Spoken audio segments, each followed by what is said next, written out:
Glam Fam, welcome back. Today I'm going to be reviewing Basketball Wives LA episode 4. So it starts with Brooke and Jen catching Evelyn up on the drama that happened between Brittany and Brooke because Evelyn wasn't there. I didn't even notice she wasn't there, by the way. So they catch up on that.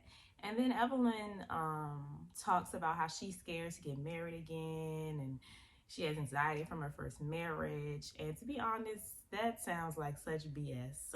So this episode, they end up calling their engagement off. Again, I don't think it's about that. I think that's some BS. So then we move on to Clayanna and Jacelle. And they start talking about the Brittany Brooks situation. And Clayanna was starting to get on my nerves already because the way she was talking as if she was the one in the fight. Like, you're antagonizing me? Like, yeah. I mean, listen, I'm unapologetically from the hood. I left that energy a long time ago. Right. So to be in a space where I have to resort back to that, I can't do that. She was just so upset and offended by Jennifer asking her who she was and where she came from. And I mean, to a degree, I can kind of understand it. Like a little bit, maybe she felt like she was getting hazed, but at the same time, girl, you are the new girl. I mean, when you first come around a group of ladies that don't know you, they're typically going to be like, who are you? Who do you know? Where do you come? Like, they're wondering who you are, girl. Like, you're trying to come into their group and they don't know you. And then you talking about I'm from the hood and all. Girl, bye. So then Brittany and Jacelle meet up to talk about it. Jacelle tells her she was wrong, which is good. Brittany doesn't feel like she was wrong. She's not going to apologize. She doesn't feel like Brooke should wait on an apology. She's not expecting an apology. Again, she was very drunk that day, but she doesn't feel like she did it because she was drunk. She feels like she did it because the energy was wrong. I disagree. I highly doubt she would have thrown a drink on Brooke sober. I highly doubt it. Then Brooke and Jackie have a moment, which was really nice. She ended up giving her an obituary because Brooke said, she made books for everybody who didn't attend the funeral. I thought that was really nice. I made sure that they were able to get a book from Kayla. It's not an obituary, it's a book. And this is what I gave to all of the guests and was at the service. Jackie was really grateful. So I thought that was a cute moment between them. So then we get to this meeting with Clayanna and Jennifer because she just needs to get to the root of being asked who she is. Why is she so offended by that? Who knows? Because at the end of the day, we still don't know who she is. And we still don't know where she come from and who she know. She should have took this opportunity to introduce herself. Jen was just giving her a moment to introduce herself on the show. She should have taken it because at the end of the day, you did all of this and we still don't know you.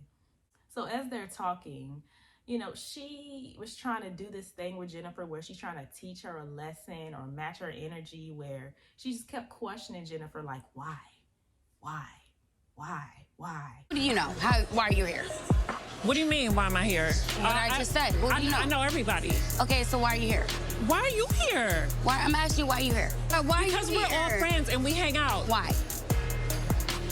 Oh my God. Because in her mind, that's payback for Jennifer questioning her.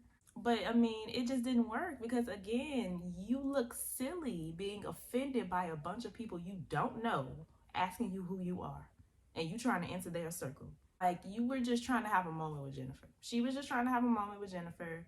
So Jennifer got up and left, as she should. Do your homework. My thing is, I don't care about your You're man. trash. Oh, I'm trash? You're irrelevant. You're okay. hanging on by a thread. You're hanging on by a thread. I think that's you, have boo. nothing. So then Clayanna gets up and follows her, walks up on her, says, "Get out of my face," and then pushes her. Girl, you were married for 20 minutes. Girl, you're trash. Okay. I got a whole daughter.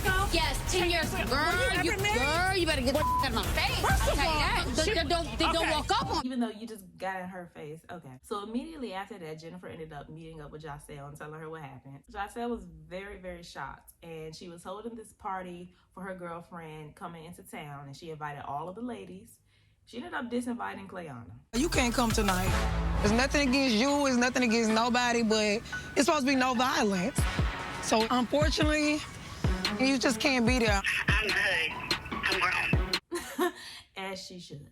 So next is Evelyn and Levon talking about where they are in their relationship and how they're going to move forward. were in their engagements. Evelyn is at this table crying to Levon about Chad. This girl is still crying over Chad, even to her new man. So they agreed to end the engagement. Evelyn is just like, well, can we just, keep dating without the marriage? And Levon was kind of like, no. he was not feeling that at all. Like I said, I really don't feel like she is afraid of getting married again for whatever reason. I think she just don't like him like that. She's not really, he ain't really her type. He ain't an athlete or in the industry or nothing like that. That's all I think that is. So it's time for Jocelyn's party. Jennifer brings her man Christian. So, the lady's trying to get to know him or whatever because they're just meeting him. We find out he has 2 kids, one under 2 years old and one under 1 year old. Jennifer sure know how to pick them. They're allegedly in love and they're engaged, and I just don't see it. I saw more chemistry with Jelani. So it kind of ended at Giselle's party. The party ended on a good note. That was cool. Next week, Vanessa is digging into Jennifer and Christian's relationship because that 2 kids comment did not sit right with her. So she started getting a little suspicious. So she did her digging. And next week, she gonna spill the tea. I started to investigate her boyfriend. He did 10 years in prison. No, he didn't. It's not her business. Jill's gonna tear her ass up. Now, this one time, I'm not going to be mad at Vanessa because I'm just not buying this situation. Like, I don't see any chemistry. That's just my opinion. So, yeah, that was my review of this week's episode of Basketball Wives. Y'all let me know what y'all think about everything, as always, in the comments down below. Stay happy, healthy, and all of that good stuff. And I will see y'all in my next video. Bye.